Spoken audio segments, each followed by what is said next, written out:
হ্যাঁ কথা বলা যায়। গাড়িতে কে আছে আপনি দেখেন, কথা বলেন। আপনি খালি খালি আটকে দিন আমাকে। আপনি গাড়িতে আটকান। কে আছে দেখেন। লোক আছে তো, লোক আছে।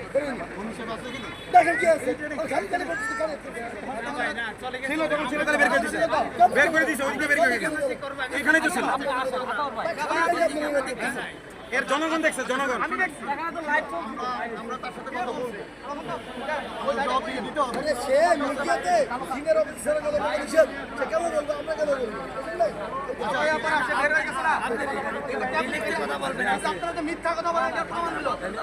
কথা বলবেন।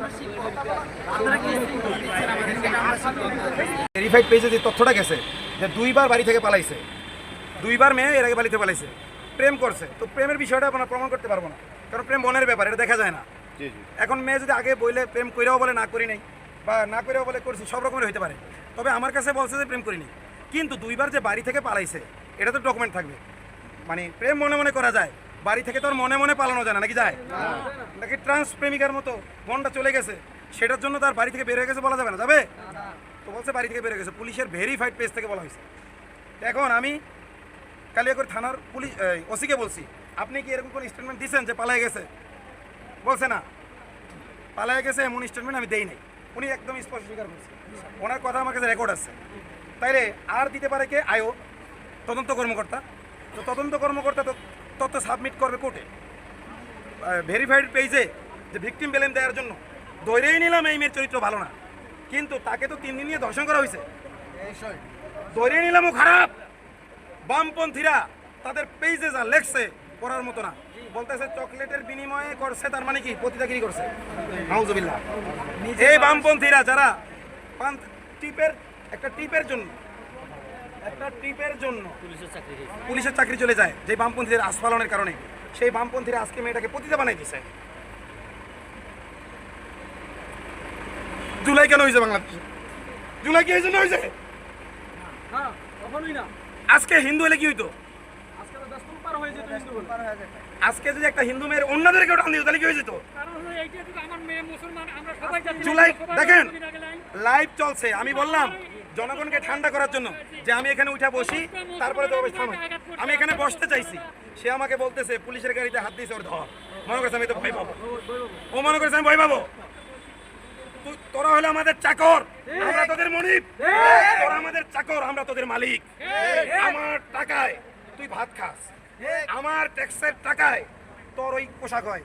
যে মেয়েটা কি হয়েছে, যে মেয়েটা আপনার ধর্ষণের শিকার হয়েছে, তার মা জন্য তার খাতিরে বললাম ভালো আছি, ভালো নাই, ভালো নাই।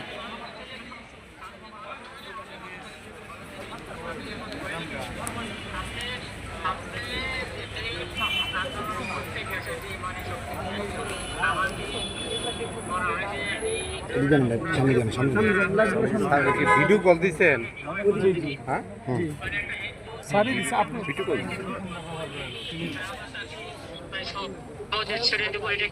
স্যার একটু দেখেন, স্যার একটু দেখেন, স্যার প্লিজ, স্যার একটু আপনাকে দেখে একটা ভিডিও দেখে, স্যার একটা ভিডিও দেখুন, একটা সিরিয়াল দর্শক না, যাবো তারপর এখানে দেখাই, যাবো পরে, আমার তো হায়াত নাও থাকতে পারে, পুলিশ ওনারা যা করছে আমার তো ক্রস ফায়ারও দিতে পারে, ক্রস ফায়ার তো দিতে চাইছে, ডাইরেক্ট ক্রস ফায়ার দিতে চাইছে আমার।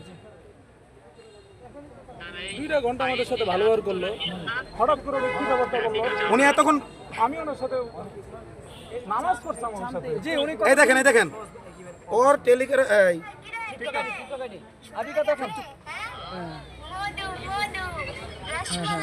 এখানে হিজাবি মেয়েদেরকে ও রসমালাই বলতে যাবে। আরেকটা ভিডিও দেখেন, আরেকটা দেখেন, এই যে ওর টিকটক আইডিতে মুসলিম মেয়েদেরকে কিভাবে দর্শন করতে হবে এটা দেখাইছে, কিভাবে দর্শন করতে হয়। ওর নিজের টিকটক আইডি এখনো আছে, এটা এইটার পক্ষে আপনার পুলিশ শোনেন, আপনার police headquarter, sir police headquarter থেকে বলছে যে এই প্রেমের সম্পর্ক ছিল, এর আগে ওই মেয়ে এই ছেলের সাথে 2বার পালাইছে স্বেচ্ছায়, আবার স্বেচ্ছায় ফিরে আইছে। পুলিশ হেডকোয়ার্টার থেকে পোস্ট দিছে, আমি তদন্ত করছি আলেম ওলামা দিয়া, আমি নিজে বাড়িতে মেয়ের বাড়িওয়ালার সাথে কথা বলছি, আত্মীয় স্বজনের সাথে কথা বলছি, বাবা মার সাথে কথা বলছি, সবাই বলছে না।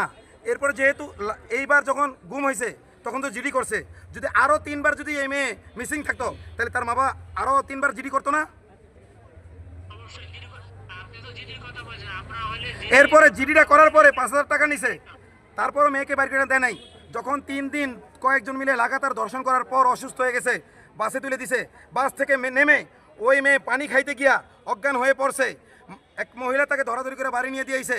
সে তার মাকে চেনে না, সে তার বাবাকে চেনে না, এরকম অবস্থা, শুধু চিল্লায় চিল্লায় কান্দে। তখন বাড়িওয়ালা তাদেরকে বাড়ি ছেড়ে দিতে বলছে, তারা চলে গেছে এখান থেকে। এরপরে হুমকি টুমকি তো আছেই। যখন জিডি করা হইলো তখন পুলিশের জিডি নিষ্পত্তি করবে না যে মেয়ে পাওয়া গেছে, কোথায় ছিল, নিষ্পত্তি করার দায়িত্ব ছিল কিনা পুলিশের।